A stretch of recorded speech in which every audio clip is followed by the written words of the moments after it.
दोस्तों, मुझे अपने भारतीय होने पर गर्व है। मेरी अपने देश के संविधान में पूरी आस्था है। हमारे संविधान को देश की एकता और इंसानियत के आधार पर बनाया गया है। वैसे तो हमारा पूरा संविधान ही खूबसूरत है, लेकिन इसके द्वारा दिया गया नागरिकों को मौलिक अधिकार, समानता और धर्मनिरपेक्षता इसके खूबसूरत आभूषण है। हमारा संविधान हर नागरिक और धर्म को समान नजरों से देखता है और उनको समान अधिकार देता है। मुझे भी अपने देश के धर्मनिरपेक्ष होने पर गर्व है और अपने देश और बाकी दुनिया के सभी धर्मों की मैं दिल से रेस्पेक्ट करता हूं। आज मैं आप लोगों से इतिहास के उन कुछ पन्नों के बारे में जिक्र करना चाहता हूं जिनको आज आम आदमी और दुनिया से हाइड किया जा रहा है। देश के सभी स्वतंत्रता सेनानियों का मैं बचपन से सम्मान करते हुए आया हूं। 15 अगस्त और 26 जनवरी का मैं हमेशा इंतजार करता था कि आज हमारे देश का प्यारा तिरंगा लहराया जाएगा, राष्ट्रगीत और राष्ट्रभक्ति गीत गाए जाएंगे। हमारे देश के उन महापुरुषों का जिन्होंने इस देश के आजाद होने में अहम भूमिका निभाई थी, उनको श्रद्धांजलि देते हुए आदर सम्मान से याद किया जाएगा।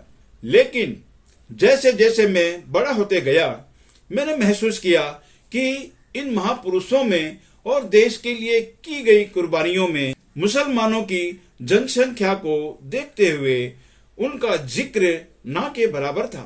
मैं सोचता था कि यह कैसे मुमकिन है कि देश की आजादी में उनकी हिस्सेदारी ना हो। मैं अपनी जिज्ञासा को रोक नहीं पाया और मैंने मुसलमानों के बारे में अध्ययन करना शुरू किया, तो मैंने पाया कि मुसलमानों का भी आजादी के जंग में उतना ही हिस्सा और कुर्बानियां थी जितना कि देश के दूसरे धर्मों और वर्गों का योगदान था। वैसे तो आजादी के बाद से ही मुसलमानों की कोई भी शौर्य गाथा या कुर्बानियों के साथ इतिहास में उचित न्याय नहीं किया गया। इसका नतीजा यह हुआ कि आज की जनरेशन को यह पता ही नहीं चला कि मुसलमानों का देश की आजादी के लिए कोई योगदान था, जिसमें उन्होंने अपनी जान और माल को न्यौछावर किया था। लेकिन 2014 के बाद से मेन स्ट्रीम मीडिया और भाजपा की आईटी सेल ने मुसलमानों को बदनाम करना शुरू कर दिया, यहां तक कि गद्दार और देशद्रोह जैसे संगीन आरोप लगाने शुरू कर दिए। उसके बाद मुझे लगा कि जो सच्चाई है उसको सबके लिए जानना बहुत जरूरी है। यहां पर मैं कुछ उदाहरण देना चाहूंगा। 1857 की क्रांतिकारी लड़ाई में हिंदुओं और मुसलमानों ने मिलकर लड़ाई लड़ी थी और इस जंग में तकरीबन 1 लाख के करीब मुस्लिम मारे गए थे। कानपुर से फर्रुखाबाद के बीच सड़क के किनारों पर जितने भी पेड़ थे उन पर मौलानाओं को फांसी पर लटका दिया गया था। इसी तरह दिल्ली के चांदनी चौक से लेकर और खैबर तक जितने भी पेड़ थे उन पर भी उलेमाओं को फांसी पर लटका दिया गया था। तकरीबन 14,000 उलेमाओं को फांसी की सजा हुई थी। काला पानी की सजा पाने वाले और फांसी पर चढ़ने वालों में तकरीबन 75% मुस्लिम थे। केरला के मपिला समुदाय के मुसलमानों को महात्मा गांधी का साथ देने के लिए तकरीबन 2300 लोगों को फांसी हुई थी। अशफाक उल्लाह खान को चंद्रशेखर आजाद और राम प्रसाद बिस्मिल का साथ देने के लिए काला पानी की सजा हुई और वहां पर उनको फांसी की सजा दे दी गई।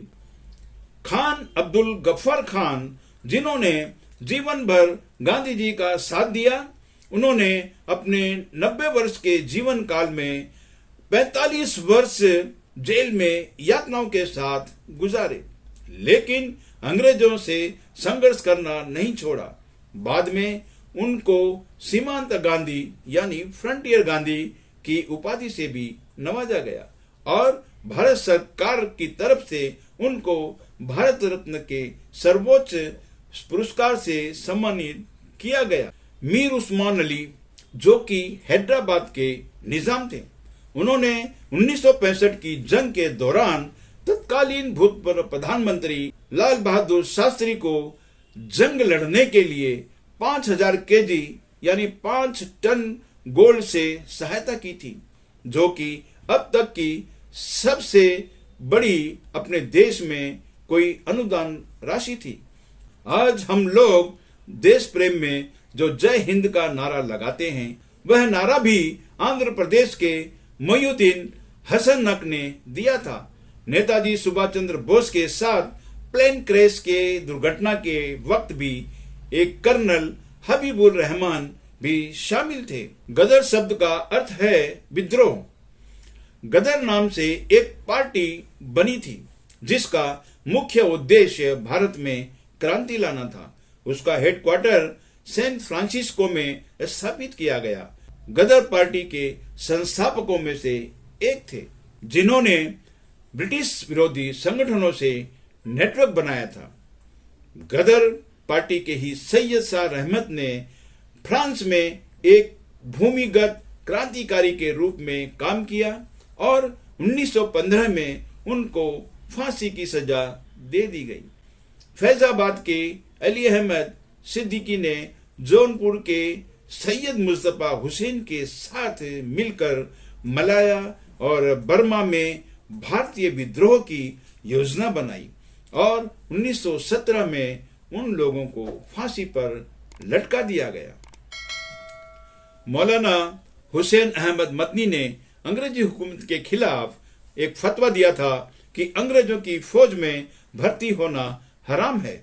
उन पर मुकदमा दायर हुआ तो जज ने पूछा, मौलाना इसका अंजाम जानते हो?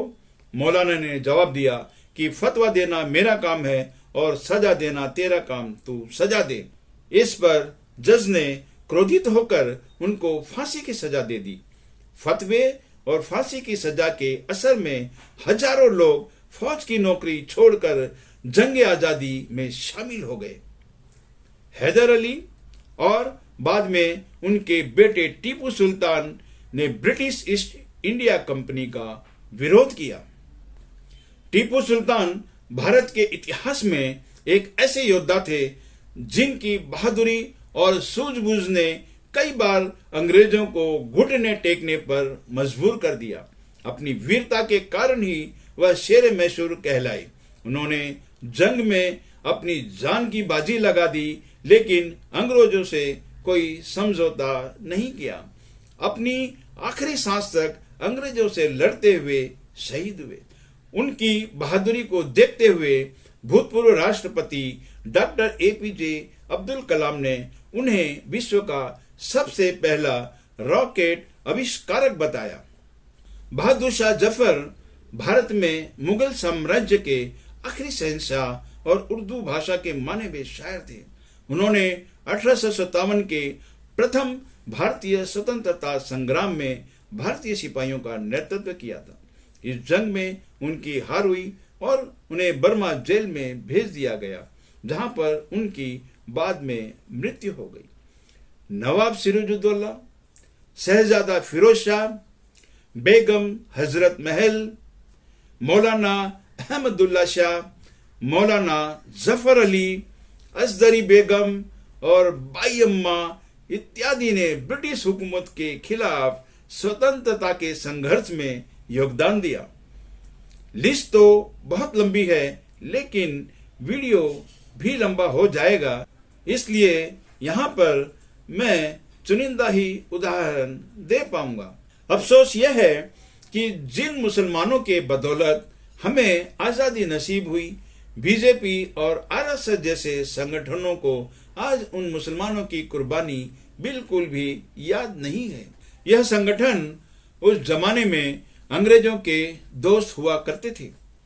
इन लोगों ने पूरे देश के सामने यह भ्रम फैला रखा है कि मुसलमानों ने इस देश की आजादी के लिए कुछ भी नहीं किया है। कुछ इतिहासकारों की भी दिक्कतें थी कि उन्होंने मुसलमानों के योगदान को उस तरह से हाईलाइट नहीं किया जितना दूसरे धर्मों और वर्गों के नायकों को किया। सैयद शाहनवाज अहमद कादरी और कृष्ण कल्की ने लहू बोलता है नाम से एक ऐसी ही किताब लिखी है जिसमें जंगे आजादी के मुस्लिम किरदारों की शौर्य गाथा को शामिल किया गया है। आजादी की लड़ाई में कितने मुस्लिम्स को फांसी के फंदे पर लटकाया गया, कितने शहीद हुए, कितनों को काले पानी की सजा हुई, कितने गिरफ्तार हुए, यह सारी डिटेल्स आप लोगों को इस किताब में मिल जाएगी। अल्लामा इकबाल के बारे में भी झूठा भ्रम फैलाया गया कि द्विराष्ट्र सिद्धांत की पैरवी करने वाले थे, जबकि उन्होंने सारे जहां से अच्छा हिंदुस्तान हमारा गीत लिखा था। जिस दिन आजादी मिली उस रात पार्लियामेंट में मौजूद लोगों ने यह तराना कोरस में गाया था। आजादी के 71 साल के बाद भी देश के मुसलमानों को अपनी राष्ट्रभक्ति का सबूत देना पड़ता है, जबकि देश की आजादी में सबसे ज्यादा कुर्बानियां मुसलमानों ने ही दी है। इसके बावजूद उन पर शक किया जाता रहा है। ऐसे में उन्हें यह जान लेना चाहिए कि हिंदुस्तान के लिए मुसलमान कुर्बानियां देते आए हैं और आगे भी देते रहेंगे। मेरी गोदी मीडिया और भाजपा आईटी सेल से यह अपील है कि प्लीज मुसलमानों को बदनाम करना बंद करें। उन लोगों के बारे में आप सच्चा बयान नहीं दे सकते हैं तो कम से कम झूठ बोलकर उनको बदनाम करने से बचें। इसी के साथ मैं आप लोगों से विदा लेता हूं। जो लोग मेरे चैनल पर नए हैं प्लीज सब्सक्राइब कर लें, बेल आइकन के बटन को भी दबा लें ताकि मेरे नए वीडियोस की नोटिफिकेशन आप लोगों को मिलती रहे। अगर किसी को मेरा ये वीडियो पसंद आया है तो प्लीज इसे लाइक करें, कमेंट करें और शेयर करना ना भूलें। जय हिंद।